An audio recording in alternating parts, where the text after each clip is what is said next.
साथियों नमस्कार। मैं Santosh Kumar Sinha, voluntary retired lecturer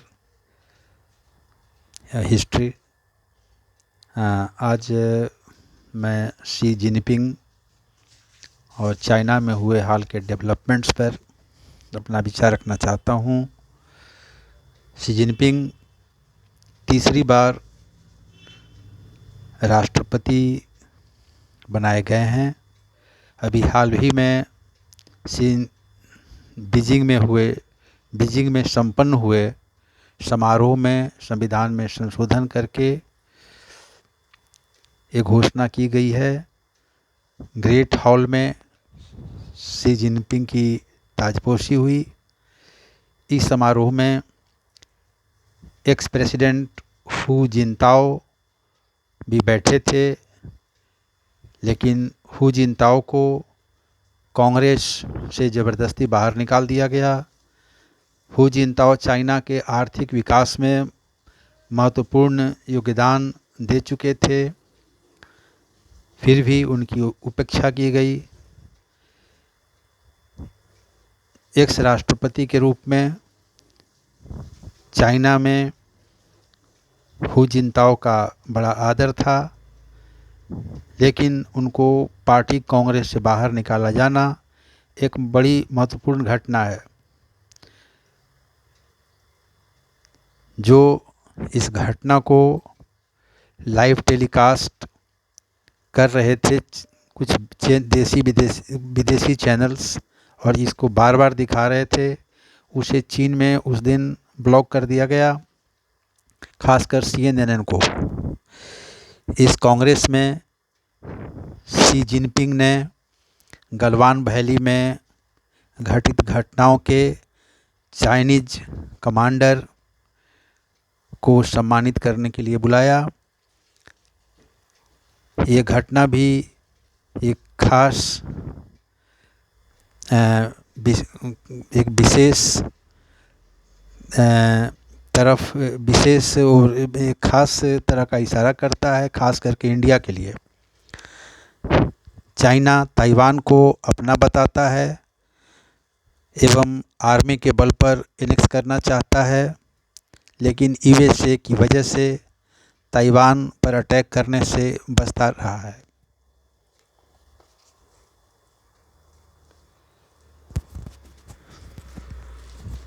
Taiwan के ऊपर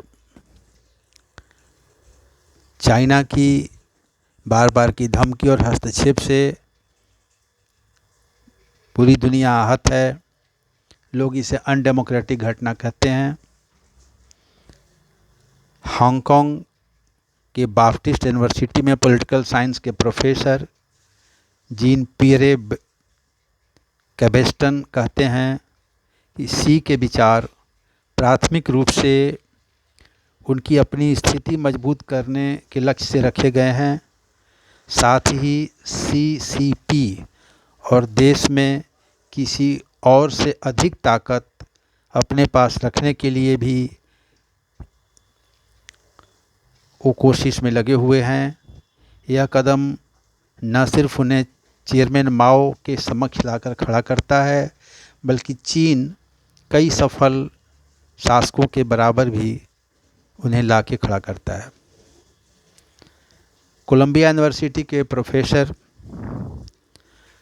पॉलिटिकल साइंस के प्रोफेसर एंड्रयूज नेथन कहते हैं शी जिनपिंग मानते हैं कि उनकी ही विचारधारा सही है और सबको इसे स्वीकार करनी चाहिए। जब भी माओ ने कोई नीति निर्धारित की, हर किसी ने उसका पालन किया। यही शी जिनपिंग की इच्छा है कि सब लोग उनकी बात को माने। William Lam, a senior fellow at Jamestown Foundation Washington, कहते हैं this week Congress shown that the personality cult surrounding Xi will be everything. The party and Congress are becoming one voice chamber in China.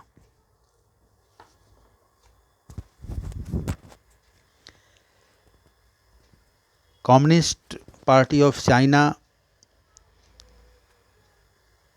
now started on leadership core policy. It means the president say Xi Jinping is everything and all have to obey him.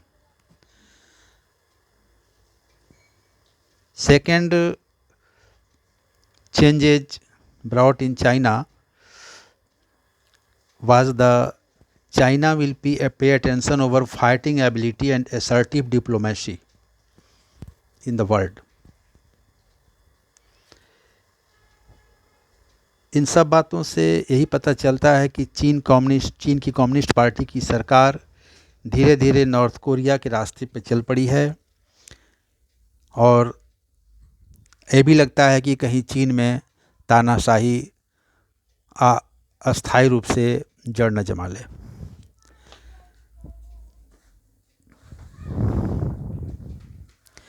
जहाँ तक मेरा व्यक्तिगत विचार है कि यदि चीन में तानाशाही अस्थायी रूप से जड़ जमा लेता है तो